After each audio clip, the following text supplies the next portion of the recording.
Aunty, ಸ್ವಲ್ಪ ಸಾಂಬಾರು ಇದ್ರೆ ಕೊಡ್ತೀರಾ? ಹೌದಾ, ನಿಮ್ಮನೇನೇನಪ್ಪ? ಆಂಟಿ, ಅದು ನಮ್ಗೆ ಟೊಮೊಟೊ ಸಾರು ಮಾಡಿದರೆ ಅಪ್ಪ ತಿನ್ನಲಿಲ್ಲ. ನಿಮ್ಮನೆ ಹೆಂಗೂ ಚೆನ್ನಾಗಿ ವಾಸನೆ ಬರ್ತಿತ್ತು, ಅದಕ್ಕೆ ಅಮ್ಮ ಇಸ್ಕೊಂಬ ಅಂತ ಕಳಿಸಿದ್ರು ಆಂಟಿ. 5 ನಿಮಿಷ ನಿಂತ್ಕೊಳ್ಳಪ್ಪ, ತಗೊಂಬರ್ತೀನಿ. ಅಯ್ಯೋ, ಈಗ ಬೆಳೆದಿರೋ ತರಕಾರಿ ರೇಟಲ್ಲಿ ನನಗೂ ಅವ್ರಿಗೂ ಮಾಡೋಕ್ಕಾಗುತ್ತಾ? ಚಿಕನು ಅವ್ರು ಕೊಟ್ಟರೆ ನನಗೂ ನನ್ನ ಮಕ್ಳಿಗೆ ಉಳಿಯೋದೇ ಇಲ್ಲ. ಹೆಂಗೂ ಮೊನ್ನೆ ಎಳ್ಸಿರೋ ಬೇಳೆ ಸಾರಿದೆ, ಅದನ್ನೇ ಕೊಟ್ಟು ಕಳಿಸ್ತೀನಿ. ತಗೊಳಪ್ಪ. Thank you aunty. ಆಂಟಿ, ನೋಡಿದೆ ಬೇಳೆ ಸಾಂಬಾರು ಕೊಡಿದ್ರಲ್ಲ ಆಂಟಿ, ನೋಡಿದೆ ಚಿಕನ್ ವಾಸನೆ ಬರ್ತಿತ್ತು.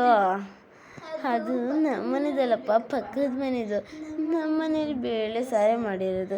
ಹೆಂಗೂ ನಿಮ್ಮ ಮನೇಲಿ ಇಲ್ಲ ಅಂದ್ರಲ್ಲ, ನಿಮ್ಮ ಅಪ್ಪಂಗೆ ಬೇಳೆ ಸಾಂಬಾರು ಕೊಡು, ಅದು ತಿಂತ ಸರಿನಾ? ಓಕೆ ಸರಿ, ಬರ್ತೀನಿ ಆಂಟಿ. ಆಯ್ತು ಬಪ್ಪ. ಅಯ್ಯೋ, ಆಹಾ, ಎಂಥ ಗಮಲು! ಇಷ್ಟು ಚಿಕನ್ ವಾಸನೆ ಹಿಡ್ಕೊಂಡು ಹೊಲಸೋಗಿರೋ ಬೇಳೆ ಸಾಕು ಕೊಟ್ಟಿದ್ದಾರೆ. ಕಂಜೂಸು. ಹಬ್ಬ ಹೋದ.